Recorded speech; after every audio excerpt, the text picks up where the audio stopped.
थार के रेगिस्तान में हुए संग्राम को कुछ ही हफ्ते बीते थे, लेकिन क्रिश और ब्लैक पैंथर के मन में एक अजीब बेचैनी बनी हुई थी।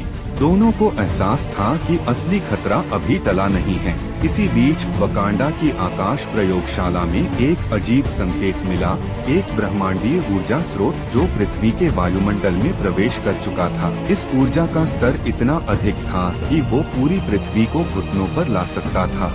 ब्लैक पैंथर ने तुरंत क्रिश को बुलाया। जब क्रिश वकांडा पहुंचा, तो वैज्ञानिकों ने बताया कि यह ऊर्जा एटलास नामक एक अंतरिक्ष योद्धा की है।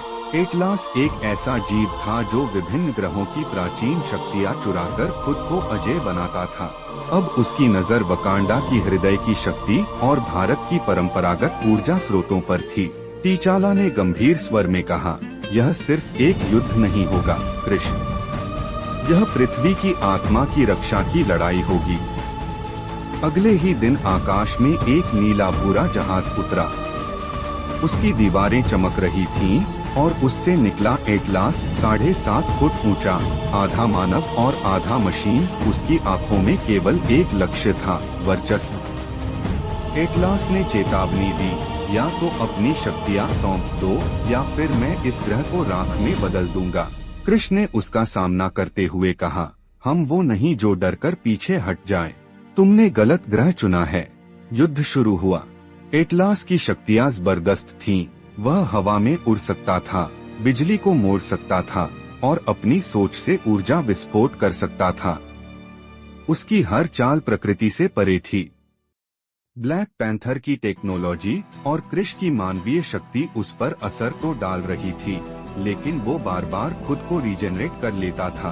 तभी वकांडा की एक पुजारिनी शुरी ने एक रहस्य बताया।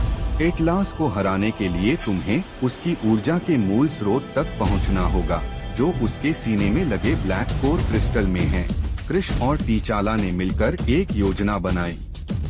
क्रिश एटलास का ध्यान भटकाता रहा, तेज गति से, ऊपर नीचे, पेड़ों के बीच, भवनों के ऊपर, जैसे कि वह हवा में तैर रहा हो। ब्लैक पैंथर छिपकर उसकी ढालें तोड़ता रहा। और फिर एक क्षण ऐसा आया जब क्रिश उसकी छाती तक पहुंचा और अपने दोनों हाथों से ब्लैक कोर क्रिस्टल को जकड़ लिया। एटलास चीखा, नहीं, ये मेरी शक्ति है। क्रिश ने अपनी आंतरिक ऊर्जा उस क्रिस्टल में प्रवाहित की, जिससे वो अस्थिर हो गया। एक विस्फोट हुआ, एटलास जमीन पर गिर पड़ा। उसकी आंखें बुझ गईं और उसके जहाज ने अपने आप उड़ान भर ली। शायद उसे लेने आए थे, या फिर वो समझ चुका था कि पृथ्वी उसके लिए नहीं है। शांति लौट आई। वकांडा में एक महोत्सव रखा गया। ब्लैक पैंथर ने क्रिश को अंधी। क्रिश बोला, हर बार जब ये धरती खतरे में होगी, मैं और तुम साथ खड़े रहेंगे। ब्लैक पैंथर मुस्कुराया, हम सिर्फ देश के रक्षक नहीं हैं, अब हम ब्रह्मांड के प्रहरी बन चुके हैं।